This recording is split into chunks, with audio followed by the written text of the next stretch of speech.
So much of our history has been erased. We have to, as a people, have low tolerance for the lack of integrity. There's been a lot of changes over time, and if we're not telling the stories or preserving them, moving forward, we're going to lose a lot of them. It's so important that we teach our kids their heritage and their roots. Are we even still allowed to use the word Negro? Hello and welcome to another episode of the Own Your Brand Show. It's your girl, Victoria Odekomaya, and today I have royalty. I have a legend in the studio, and I am so honored to have this amazing woman who is the first African-American woman to edit the Indianapolis Star here in Indianapolis, but she is a wealth of knowledge in the area of journalism and also Black heritage. So today I am super excited to get into her history, the work that she does, and the impact she's making in the community. So without much ado, let's get into it. Hi, Miss Eunice. How are you doing today? Hi, Miss Victoria. How are you doing? I'm fine, thank you. Thank you so much for coming. I've been sitting out here just listening to you, and I feel like I'm just absorbing all the, the knowledge, and just sitting with you is an honor. So thank you for coming. Thank you for allowing me to be here. This Absolutely. is great. So we have to say that. So we had this originally scheduled for, like a few weeks ago. And Miss Eunice calls me saying, I'm in the hospital, I've been in a car accident, and she was trying to apologize and wanting to reschedule. I was like, no. Like, oh my goodness. So I just appreciate you, that even though you're so humble and so, have that humility to even feel like you had to call, because even though you are within a big crisis, and you didn't have to call, so I appreciate that so much about you. And I think it speaks to the character of who you are. Oh, well, thank you. Thank you. That's so kind of you to say that. I'm also happy that you are feeling so much better. Everything is fine. Everything is fine. We were talking earlier, and, I noted that God is a provider and a protector. Yes. And so I came out of this car accident, which was a total loss with not one scratch. Wow. And they forced me to go to the hospital. So when I called you, I was at the hospital, not wanting to be there ever, of course, but I could hear the nurses in the background too. I'm like, why is she calling me? On a gurney in the middle of the hall. Right. And there were two people with COVID in there at the same time. I was like, get me out of here. I am fine. Wow. Leave the hospital sick. Wow. Yeah, right. You don't want that. Wow. Wow. So I want to get into your career, into your, everything that you do. You were recently also awarded in the Champions of Impact Award. You won that. So congratulations on many of your accomplishments. You are currently working with the Indiana Landmark. Yes. So tell us a little bit about that. Yes. I work with Indiana Landmarks, and Indiana Landmarks is the largest preservation organization, private preservation organization in the country. And I am director of a new program there called the Indiana Landmarks Black Heritage Preservation Program.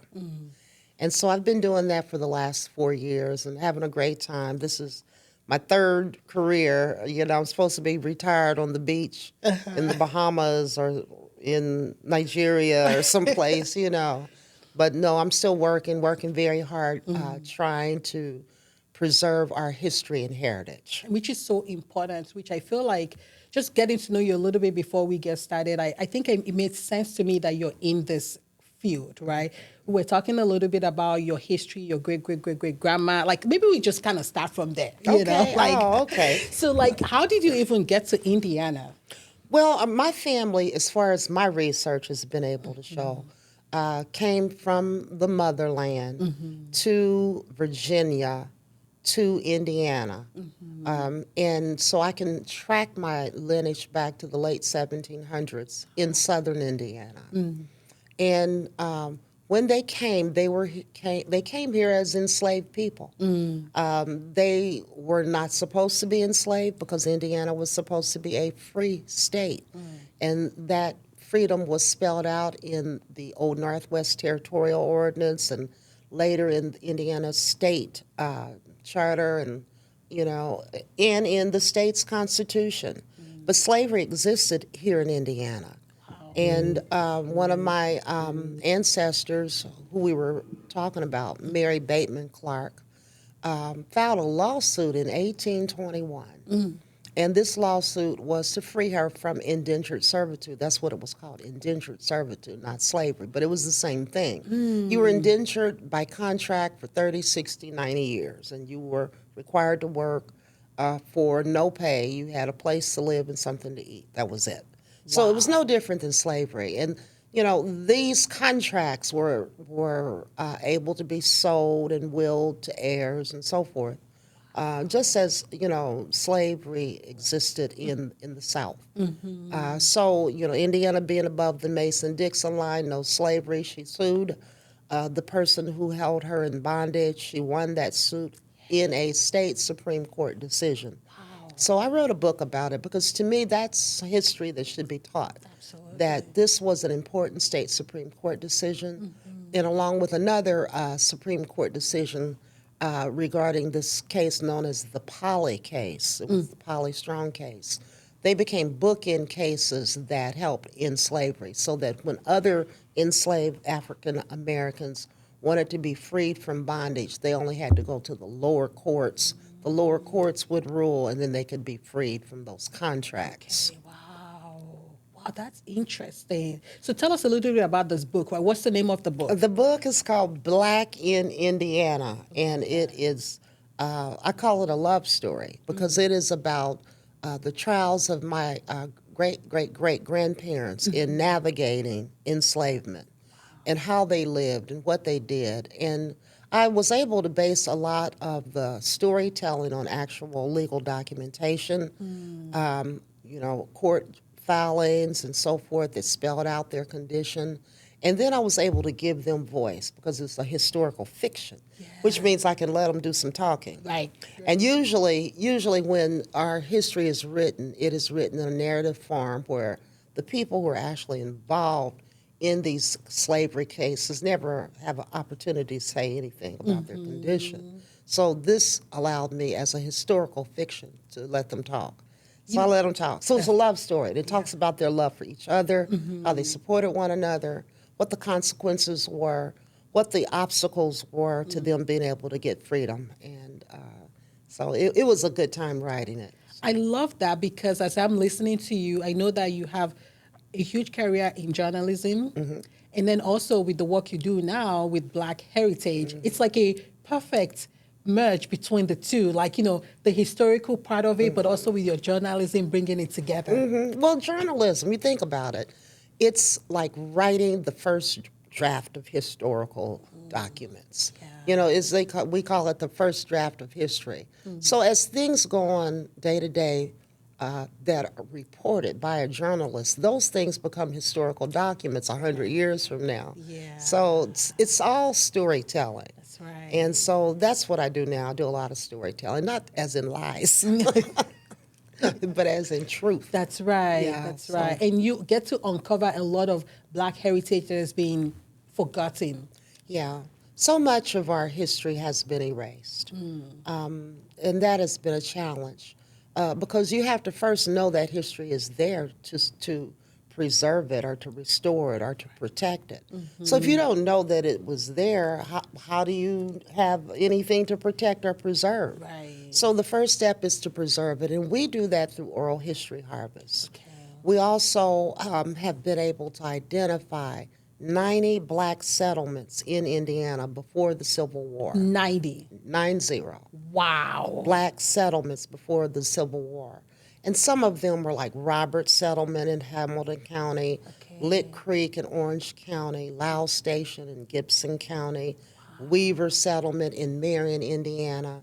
And these settlements were places where African Americans lived together to have community and to survive. And so over time, these settlements became abandoned as you know, civil rights were gained and job opportunities came up. The people left these settlements and abandoned them. So most of them now have been abandoned, but there's still evidence that they existed. There might be a cemetery there, or there might be an old church or an old schoolhouse there that's no longer being used for those purposes. And they, are then the evidence. So then once we know there's that evidence, we can identify them as a settlement, and then we can begin the research to determine who lived there and how they lived there and what they accomplished and what they faced, and just to tell the stories of those communities. Wow. Tell us about the most fascinating things that you've discovered. Oh boy, lots of things. I tell you. Well, one thing that's just been recently uncovered is the fact that there was a colored cemetery here in Indianapolis dating back to 1821 when that cemetery opened, because there was African American presence here in Indianapolis. That's the year the city was founded. Wow. And that cemetery is located in downtown Indianapolis. It's across from Lucas Oil Stadium, and it's in a big field that is being now developed for a bridge and for another development. Wow. And it is the first cemetery for everyone. And we understand that there is a area in that cemetery that was designated for African Americans or colored people. And that's what it was called. It was the colored cemetery within a larger cemetery. And actually, Green Lawn Cemetery in downtown Indy is comprised of 4 cemeteries. Okay. So the city has just completed an excavation of the part that it controls, which is 1.5 acres of a 24-acre site. Okay. And so that means that there are people still underground, no headstones, no indication that it's a cemetery over the rest of that cemetery. A lot of the people have been removed and reinterred at other cemeteries over the years and generations, but we believe thousands of more people are still there. So that's probably one of the more fascinating things. And then in doing the research for Green Lawn Cemetery, and it was not just me doing research, there are others. We have a group of people led by a researcher. His name is Dwayne Perry. Okay. But doing that research, we have just been uncovering some fascinating history. We have located so much information about Augustus Turner, in whose home Bethel AME Church was founded. And so many others, the first black masons, entrepreneurs, business people, inventors. The great-great-great-grandfather of Muhammad Ali was buried there. And so, we would never know that kind of information without knowing first that it existed, and then doing the research to find out more about it. And that's the nature of this work. It's always, a treasure hunt. Yeah. And, you never know what gold you're going to uncover once you start digging. And it sounds like it's fascinating to you, like you enjoy it too. I love this. I think so. Yeah, this is my retirement job. But I tell you, I work harder now than I did when I was 30. Because it's so much. It doesn't stop.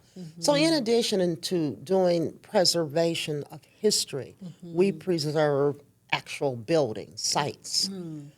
We do that by advocating for and also providing resources to building owners. Okay. So we give grants to Black heritage sites. Most of the Black heritage sites that remain in our communities are churches. And so many of these churches now are struggling to stay open. Not only because, the congregations have dwindled, particularly after COVID, but also because the buildings are falling apart. Right. And they don't have the money to put on a new roof that's going to cost $50,000 or a new furnace because the old boiler finally went out, or to replace the windows where all the cold air is blowing in, causing the heat bill to be hundreds and maybe thousands of dollars. Right. So, the grants help restore those buildings. And we were really fortunate for the start of the program to have been funded by the Lilly Endowment. Okay. The Lilly Endowment gave Indiana Landmarks a $5 million grant. $4 million of which is an endowment for operating costs. So there's a little bit pinched off from my salary and some other operating expenses. But then the $1 million is spread out over 5 years. And that provides $200,000 a year in grant funding statewide. So it is not a lot of money because you think about it, one building can cost you $100,000 to restore it by itself, but it is a big help. So we've been able to provide nearly 700,000 in grant funding to about 85 different recipients over the 4 years of the program. That's amazing. So it's been a big help to preserving our history and our sites. Yeah. So we do other things too. We do a lot of education. Yeah. Yeah, we do. Just last night, in fact, we partner with different groups. And so last night we were partnering with Freetown Village for what Freetown calls Conversations in History. Okay. And so we focused on the Universal Negro Improvement Association. So most people say, "What's that?" What's Never that? heard of it. I was going to ask that. What is the UNIA? That's right. Well, the Universal. Well, are we even still supposed to be allowed to use the word Negro? Yeah, that was okay. Because you know what? Negro was a word that was used for upper class, educated black people. That's what they wanted to be called, Negro. Oh, I see. So Universal Negro Improvement. So it was better than color. It was better than black at that time. Okay. So we're talking the early 1900s, the 19 teens, during that period. That was called the Golden Era. And during that period, there was more progress made by African Americans than any known period in history. So from the 19 teens to the 1930s, 40s. But at the same time, others called it the Progressive era.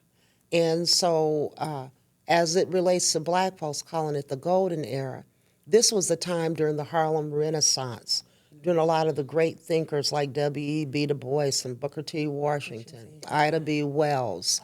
It was a time when there were many organizations created for African Americans, including the UNIA. The NAACP was created during that time, and most people don't realize that the NAACP was formed mostly by white people. And so the NAACP and the UNIA would clash over the philosophies and the values. Now, they both wanted to get to the same goal of having equality and freedom for black people. Well, how we got there. But how we got there was the difference. Right. For the NAACP, it was through equality, civil rights, taking issues to court if necessary, a patient progression. For the UNIA, it was, why are you worried about integrating yourself? Do your own thing, have your own communities, be unapologetically black, teach your own children, have your own businesses, and so that was the difference. There were also issues related to colorism between the two organizations. Tell me more about that. This is very fascinating. Well, colorism is an issue all over the globe. Right. Every race has a bit of it. So the lighter the skin, the more acceptable, the better you, the more beautiful you, the smarter, all of that you are. Well, with these two organizations, UNIA and NAACP, it was also a class issue. The UNIA wanted all people as a part of the organization. So it had the educated, talented tenth of black people as well as the uneducated, as well as the new immigrant that just came off of a farm in Mississippi or Alabama or somewhere. It was come one, come all. The only qualification was to be black. And so for the NAACP, the qualification was that you be educated, that you be willing to work within the organization, that you have money to pay for membership. It did not cost anything to be in UNIA. And so it taught that going back to Africa was a good thing. Being resilient, being separated, taking care of one another, spending your money with each other's businesses was a good thing. We don't want to live in Carmel or Fishers. If the UNIA was alive today, that would be part of their values, that we don't want to live where you are because you don't want us there. We will live in our own communities. We will take care of our own communities. Right. Wow. That's so interesting. I feel like I'm learning so much. Like, I mean, I'm originally from Nigeria and, I have a different perspective of how things, obviously, first of all, I'm not even old enough, but still, right, I see it from a different point of view, right? But what you're explaining, like, it's so important to learn that because there's been a lot of changes over time. And if we're not telling the stories or preserving them, moving forward, we're going to lose a lot of them. Oh, yeah, definitely. Like I tell my kids that, they're African American, Nigerian, and, American.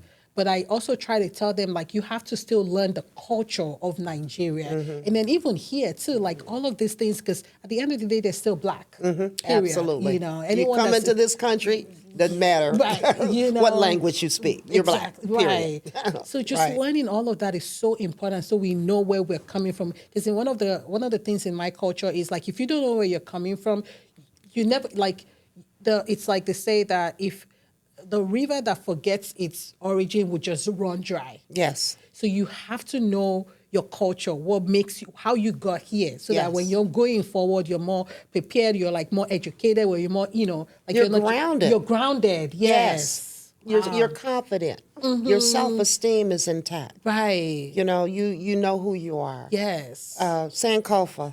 Looking back while you're going forward. That's That's why that bird's head is turned around this way and Sankofa, Yeah. So it's so important that we teach our kids their heritage and their roots. That which we know. Unfortunately, for many African Americans, that is not possible because of how we came to be in this country. But it does not remove that DNA from our blood. Yes. Even though many African Americans, I have learned, are mixed, triracial, Melungeon, whatever you want to call it.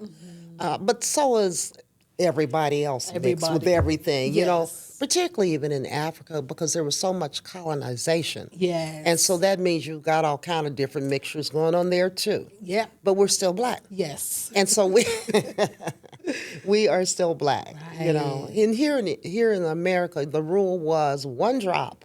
Oh, yeah. I don't care how white you look, one drop. And so because of the mixture of people, the amalgamation, there were many black people who passed as white, and they became white. Wow.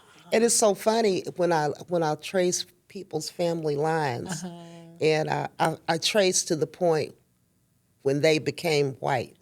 It's so funny. Wow. Because then eventually some of that black starts showing through in the line. You can't hide You're like, that. oh my God, how did that get there? But, it's, race is this political construct anyway. Yeah. Because when I'm not in this country, I am American. Yeah. That's what people call me. They don't say black American. They just say American. That's right. Because that's how you are associated in other countries. But here in this country, race is important. Yeah. Race matters. And so, I have friends from all over the world, and I always say, you're still black, okay? You can put on all that accent if you want to. That policeman stops you. It doesn't do any good, okay? I have a sister, and she's so funny. When we grew up, she's really good at mocking people's accents. And so she could do Jamaican accent. She could do Sudanese, African. She could mock accents really well. So she would start doing these various accents, talking about how she was from Jamaica now, Because people don't know where you're from. Right. You open your mouth. They don't. They don't. So they true. Don't. Yeah. So I'm fascinated. I want to ask the question about how you even got into journalism. Like, how did that happen? Like, when you were growing up, did you always had anything that, made you feel like you needed to go into that? Well, some of my family members were journalists. Okay. I had my grandfather's brother was a newspaper columnist. Another great uncle was an owner of a newspaper here called the Indianapolis World. And so, but my personal desire was to be a policewoman. That's what I was going to be. Okay. And I was going to work with kids. That was what I was going to do. I was going to be a policewoman. I was going to work with kids. Wow. And well, why did you want to be a police officer? Well, because they had power. Oh. And they had impact. They had power and impact. And So, and I knew that there were not very many African American policewomen as I grew up.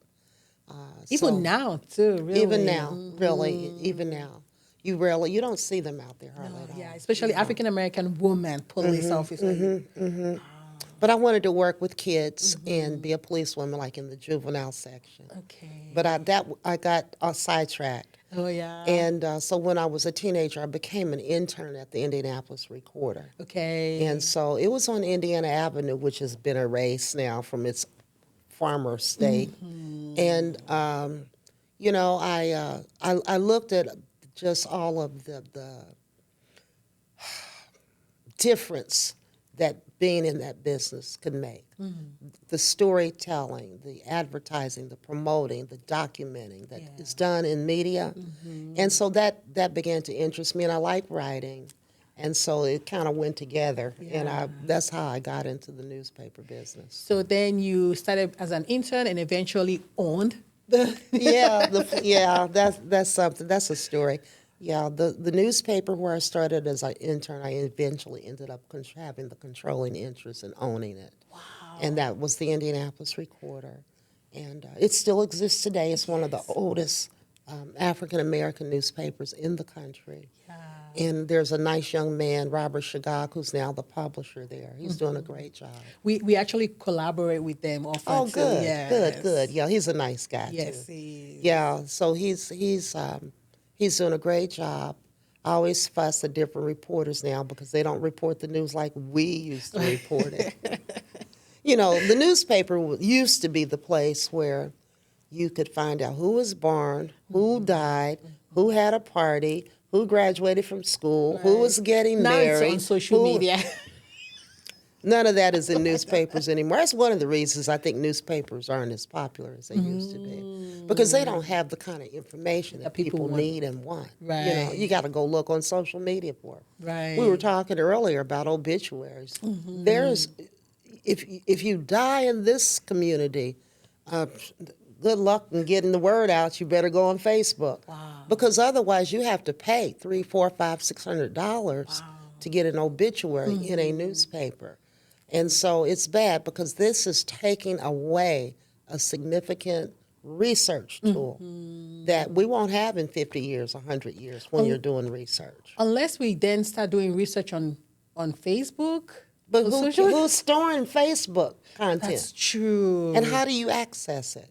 You know? Yeah. Where do you go to get historical information? You know, even things I put on Facebook 5 years ago, I can't find. Yeah. Where is it? What happens to them? So it's really interesting. I don't know that technology enough to know what happens with content. Right. But I do know it's not easily accessible. Well, the other piece of it is like who's controlling it, right? Like Yes. if they are not invested in wanting to share the heritage or the research from it, they're not going to release that information. Because No. like Facebook has a storage where all of the things, like we know anything on the internet never goes away, but like are they willing to make that accessible? Well, there's the key right there.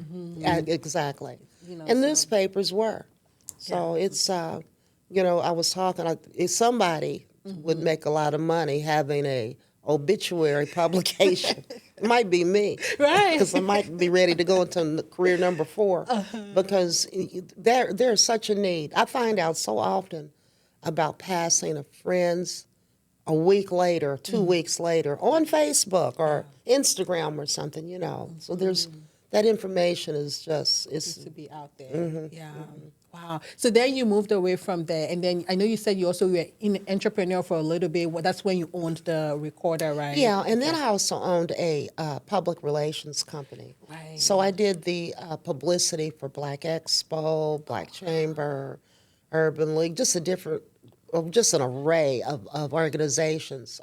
Wilma Rudolph, who was, I don't know if you know who she is, but she was an Olympic star from here. Oh, okay. And so I was her PR person, and just a number of organizations and individuals. So I would do press releases for them, and clean up their resumes and do stuff. And then I began publishing little short videos, Okay. which is totally out of my wheelhouse, but I learned to do it. And I would do the research and the script writing. Worked with different organizations, including Freetown Village. Okay. So right now, if you go to YouTube and you Google or you search for Freetown and Black History moments, Okay. you will see a whole series of Black history facts about Indiana. For example, there is a street in downtown Indianapolis called Puryear Street, Puryear. Okay. It is right across the street from the Central Library. And that street was named for this black man who was on the council. Nobody knows that, you know. And this black man for whom that street is named is also responsible for naming two major streets in Indianapolis, Capitol and Senate. Those streets were called names of states that condone racism and slavery. And so he wanted to change the names of those streets, and he was able to do that. Amazing. There'll be a video that talks about the gold and glory. The gold and glory was akin to the 500-mile race. It was for black drivers and black people. Black people would come from all over the country to Indianapolis at the state fairgrounds to see these car races. And so it was called the Gold and Glory. And it lasted until the 1930s. So we had our own, so like I'll tell you about Garveyism, you have your own everything. That was another example of that period when we had our own everything. We had our own 500-mile race because blacks could not go to the 500-mile race. So, you know, we talk about that kind of history as well. Oh my God! I'm so glad that you are documenting this. You know, with in your career throughout and what you do right now, because I didn't have any idea, and I'm sure a lot of people also. Oh, a lot of people don't know this history. Black, white, all people. We have every month at the Indiana Landmarks, in collaboration with Freetown Village, we have a speaker who comes. It's free. It's at 6 o'clock. It's on the third Thursday of the month. And they will bring you history that you don't know anything about. And there is so much of it. Right. So if there's anyone out here who is interested in even learning more about this history, like, is there anywhere beyond or where would you lead them to? Like, where can they start? Well, we don't, within Indiana Landmarks, have a repository where we keep all of this information. You do not? We do not. I want to. That's one of my goals. I want to be able to do that. There are some people, a young woman by the name of Linda Clements is one, who has a website with a lot of this history on it. But we really do need a place, an archive. There have been many efforts in Indianapolis to create a physical building that you could go to for archival information about black history in Indiana, and that has not happened. We have very few black history museums in Indiana. There is one in Evansville. They do a good job there. There's one here in Indianapolis at the Crispus Attucks High School site. There is a black museum there, but it's rarely open. There is a house museum in Fort Wayne. Again, it's not open. It's not funded adequately. And so we really have a need for a black heritage site where our history can be exhibited and shared, you know, and explored, where research can take place. There's a lot of conversation going on now to create a digital archive. So it would need a physical spot for the technology, but all of the information would be digitized and online. So I don't know how that's going to turn out. A young woman on the south side of Indianapolis, Kayla Austin, is working on doing such a project for the south side, which would be for an area called Norwood. And Norwood was a community that was outside of Indianapolis at one time that was settled by African-American men returning from the Civil War. And so that whole community was another one of these settlements, separate communities, but it was grown by and populated by veterans of the Civil War, black veterans of the Civil War. So she's trying to create an archive there. So there's all these efforts going on. There's a woman, Claudia Pauley, she's trying to do it here in Indianapolis at a building that is now under restoration that has a lot of black history connected to it, the Colored Knights of Pythias building, CKOP, they call it, Colored Knights of Pythias, which was created because African American men could not join the white Knights of Pythias. So they created a colored Knights of Pythias back during that same progressive period that I mentioned earlier. Yeah. And so they built that wonderful building on Senate, and it was the home of many organizations and events and activities. Even the Recorder was in that building at one time. And so, it was built around the time the Madam Walker Center was built, and all of these other monuments to Black heritage, Black resilience, many of which have now been demolished. Oh, so I was going to ask what happened to this particular building. With which building? This one that you're talking The about. CKOP. CKOP. It was neglected. It's standing there. There's a man, Alan Henderson. He's now trying to restore it. Okay. And Indiana Landmarks is working with him in that project, and we hope to be a full partner where we can help get that building returned to good use. So if anyone was listening right now and they were like, oh, I'm interested in, because it seems like we have all the pieces of history and things, everybody's trying to do something here and there, right? But I really feel like it needs to all come together. Maybe you be like the main, because you know so much, Yes. right? Like if our audience, anyone listening now, like what can they do to help in any way or capacity to bring all of this together? Well, I tell you, what we're looking for now, and when I say we, this is putting on another hat, taking off Indiana Landmarks hat, putting on another hat. And that other hat is the Cultural Collective, which is a group that just was organized recently. We're going through the process of getting our 501c3 status, of getting our LLC status. We are looking for a building that we can get into without a great cost, because we don't have any money, brand new organization, where we can then have a hub for heritage and culture. One of the challenges that we are having, not just in this city, but all over the country, is being able to be the boss of ourselves, as Marcus Garvey would say. We need a building where we can exhibit our art, we can practice our culture and our heritage, we can have events, we can have space for your studio without paying a fortune for it.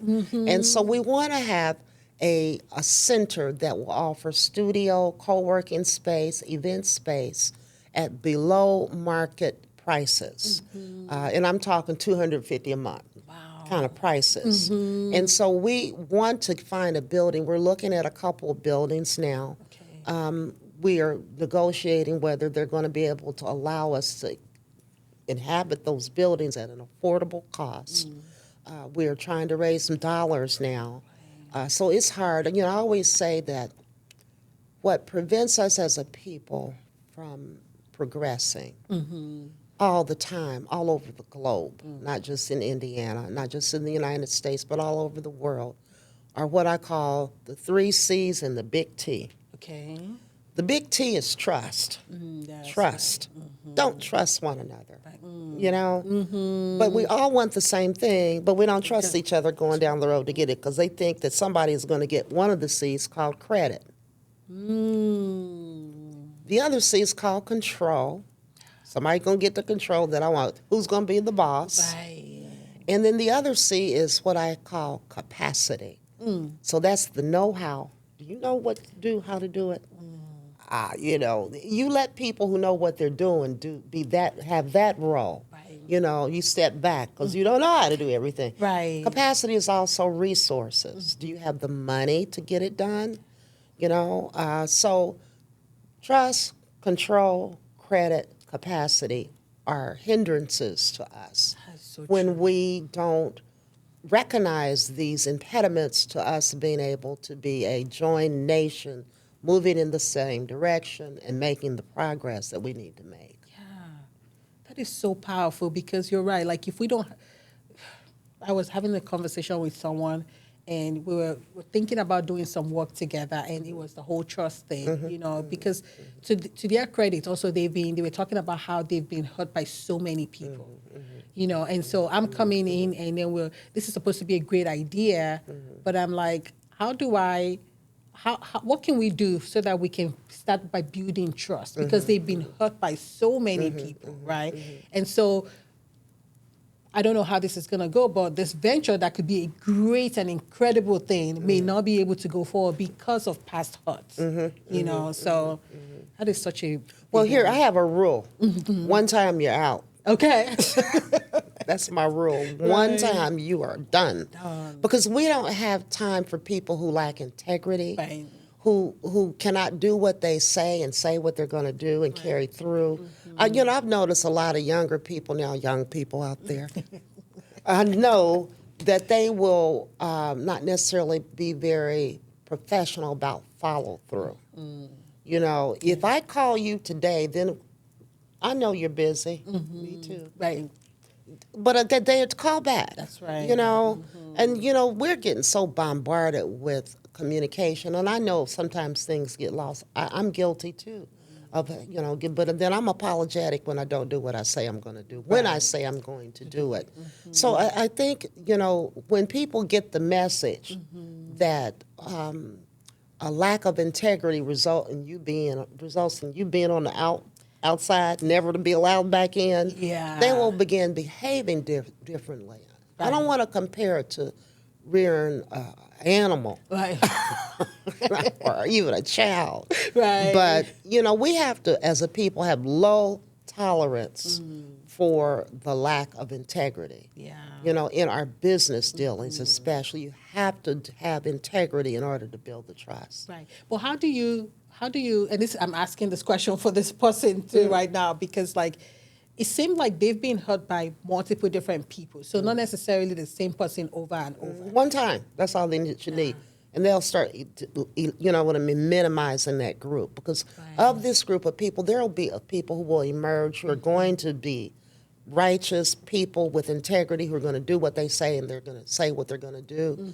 So you can quickly eliminate those that are not, you know. And it's not that those that are not are bad people. It might be they have other priorities or that they have other interests, you know, and that's fine. That's why I say do what you say and say what you're going to do. Don't let people push you into positions and situations and businesses that you really don't have very much passion or interest in anyway. So you kind of go along to get along, but you're really not committed. And so then you end up having watered down consequences and results. You're not going to have quality products. You're not putting your whole full effort into You're it. not going to put your full effort in it. You're going to make excuses. You're just not going to do a thing. Yeah. So to build trust, you have to have track record because trust is earned. That's right. And so people don't just hand you trust. So that person keeps getting hurt over and over again. Then they need to create a earnings rubric. Okay. Oh, they called when they said check. That's a star.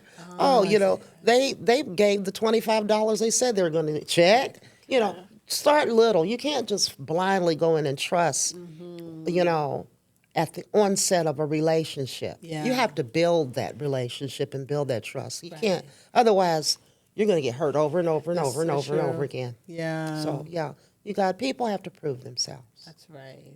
Oh, wow, that's so good. Well, thank you again for your time today. This has been amazing. Well, thank you. Thank you for letting me just talk. No, talk. I enjoyed it so much. love I love it. Like just sitting down here with you just fills my cup. Thank you so much. Thank you for allowing me to be here. Absolutely. So, but until next time, make sure you keep owning your brand and have a great day.